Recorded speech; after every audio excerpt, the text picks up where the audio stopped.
Bruxelles qui font la politique climatique du pays. C'est pas terrible. Il faut des arbitrages politiques pour faire les choix qui sont à faire devant nous. Donc nous, on est assez inquiets de cette situation. Maintenant, le Premier ministre a annoncé que le gouvernement serait formé d'ici la fin de la semaine.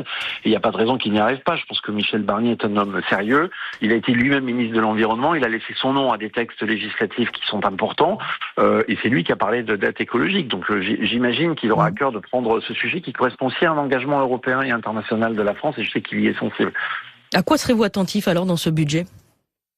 Eh bien, qu'on sacrifie pas à l'équilibre budgétaire de très court terme des choses qui sont fondamentales pour notre avenir. Ce que je veux dire par là, c'est qu'il y a une dynamique qui a commencé à s'amorcer avec une baisse tendancielle de réduction des émissions de CO2 de la France, également un développement important de production d'énergie renouvelable.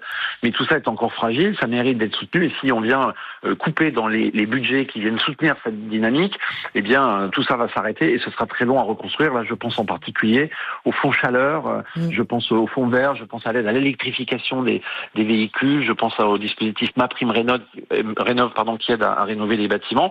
Tous ces budgets-là doivent être maintenus. Alors après, on peut essayer de les améliorer, de les rendre plus efficaces, mais il faut absolument maintenir ça. Puis il faut arrêter de vouloir imposer les installations de production d'électricité, puisqu'on sait que c'est par l'électricité que va fonctionner la décarbonation, et taxer ce qui est à la base de la transition énergétique ne nous paraît pas très malin. Ça, c'est pour la France. À l'échelle européenne, Jules Nyssen, la présidente de la Commission européenne, vient d'annoncer la composition de la nouvelle commission. Elle nomme l'Espagnole Teresa Ribera avec un large portefeuille sur la transition écologique. Justement, est-ce que c'est là que ça se joue aussi et surtout ?